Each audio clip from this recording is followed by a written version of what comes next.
Góðan daginn. Það bara gaman að vera hér og bara ánægja að kynna það fyrir ykkur þá þróun sem við höfum verið í með vegagerðinni á þessum kolefnisregni sem hefur núna fengið nafnið Loki. Og ég hérna fyrir hönd samstarfsmanna minna líka Björgvins og Alexandru sem hafa verið í þessu, höfum verið þrjú mest í þessu. Ég ætla bara aðeins að segja ykkur frá bakgrunninum að verkefninu og fjalla aðeins uppbygginguna og viðmótið sem hann hefur og fjalla aðeins hagnýtingu. Þetta verður nú einhver skörun við það sem Páll sagði en það held að sé allt í lagi. Í upphafi þá erum við kannski að horfa dálítið á þessar umhverfisáherslur vegagerðarinnar og við á Eflu höfum verið einn af aðalráðgjöfum vegagerðarinnar þegar kemur umhverfismálum og sjálfbærni. Og þarna markaruð umhverfisáherslan sem mat á losun. Og það sem sagt bara metnaður vegagerðarinnar að ná utan kolefnislosun framkvæmda á hennar vegum. Og ég held að þessi reiknir sé mikilvægt skref í því og vonandi nýtist það vel sem slíkur.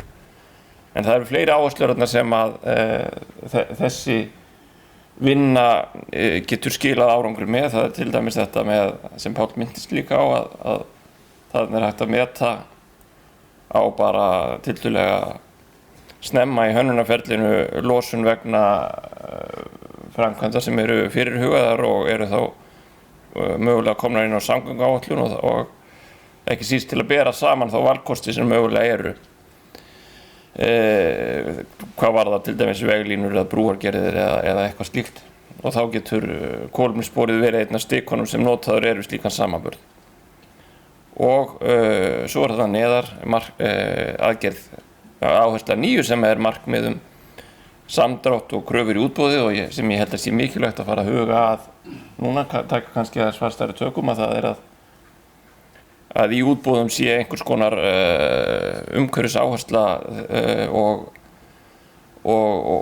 bara mat á því hver raunverulega áhrif af framkvæmdinni eru og það sé þá einhvern veginn vegið í tilboðum. Og ég held að þetta tól sem við erum hér að leggja fram nýtist við þetta allt saman.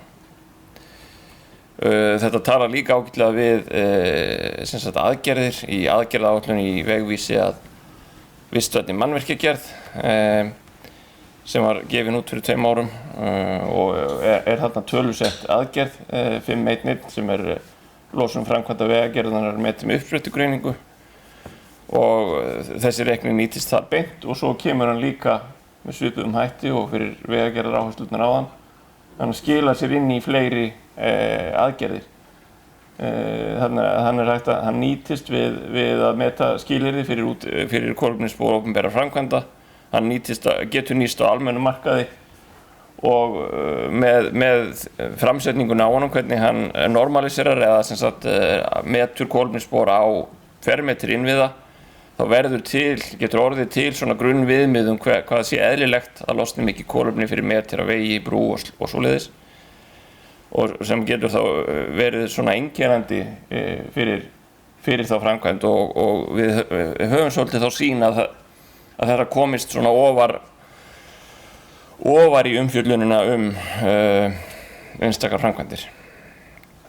Og það sem sagt með hliðsjón af þessum markmiðum og vegagerðarinnar og áherslum í vegvísinum sem að þessi þróun hefur verið í gangi, hún hefur verið unnin og mest af okkur og Eflu, við höfum fengið framlag frá Ístaki og Veitum, Borgarverki og fleiri verktökum.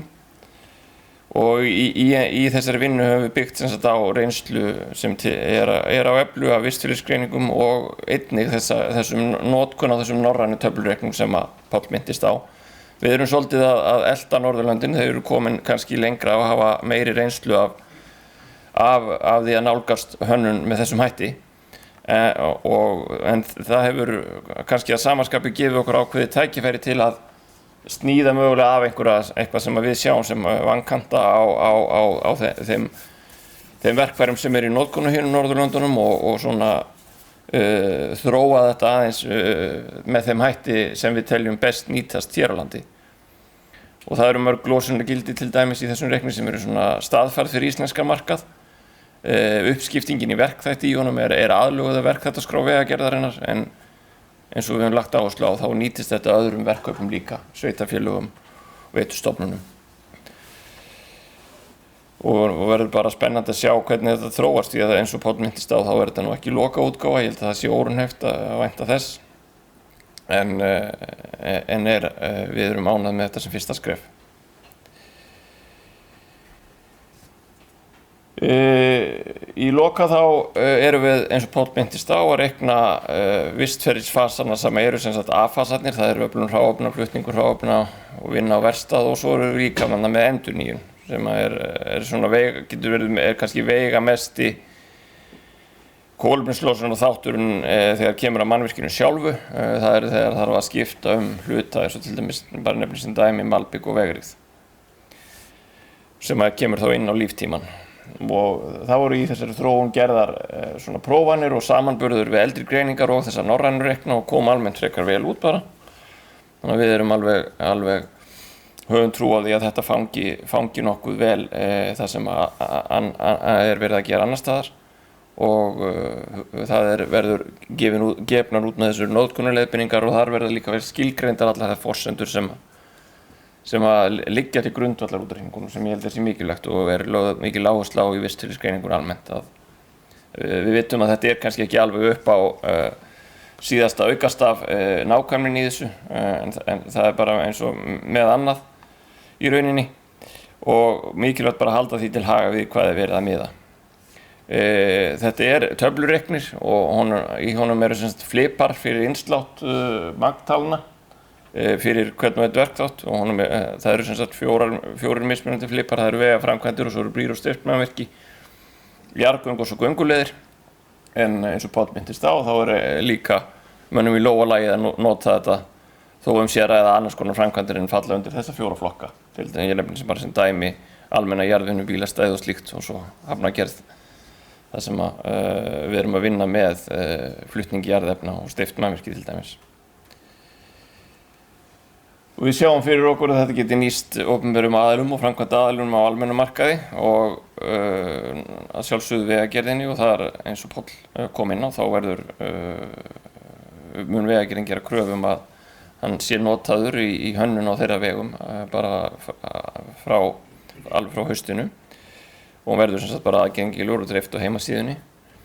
Og það er ekki til fyrirstöðu að hann fylgi verkefnum allt frá fyrstu stigum hönnunar, það er verið að ræða bara grófar hugmyndir, svona skissufasa stig, og allt til loka framkvæmda. Þetta getur líka verið lifandi skjal sem er þá uppfært eftir því sem að rauntölur koma inn, og við setjum svona niðurstöðurnar fram með óvissubili sem er þá tengt því hönnunarstigi sem að verkefnið er á hverjum tíma, og það sem að lækkar þá þegar kemur inn í framkvæmdina sjálfa.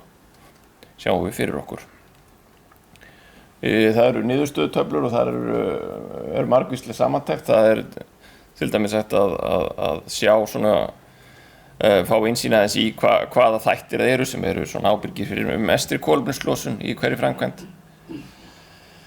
Bera það aðeins saman, og einnig hvaða efni það eru sem eru að losa mest í framleiðsluferlinu, og svo er líka tekið saman hver er áætluð brennsla á dísel í framkvæmdinni, og svo framvegis. Það eru þó nokkuð upplýsingum á þessum niðurstöðusíðum, og það er eitt sem við teljum dálítið mikilvægt og styrk á þessum kolefnisreikni samanborið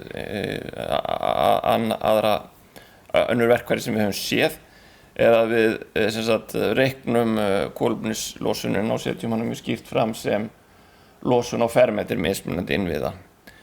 Og þetta sjáum við fyrir okkur að verði stiki sem að vonandi kemst í almenn umræðu og fær svona vægi í hönnun og samanburði milli framkvæmda. Og ég get nefnt sem dæmi að við höfum markmið það að gera fyrir brýr ákveðin viðmið sem að verða þá málanna í hönnunarrýni, það sem því þá velt upp. Ef hönnun nær ekki ákveðnum markmiðum, þá er kannski að kalla eftir skýringum á því af hverju það er, og mögulega hvort það þurfi eitthvað að endurskoða. og þannig sjáum við fram á og reiknum með að þetta nýtist beint í að má kannski segja bara bæta hönnun eða sem sagt straumlínulaga hönnun, besta hönnun. Ég held að það sé eitt af því sem við sjáum sem mikilvægastu hagnýtinguna þessa verkfæris. En ég ætlaði ekki að hafa þetta neitt lengra, ég þakka fyrir.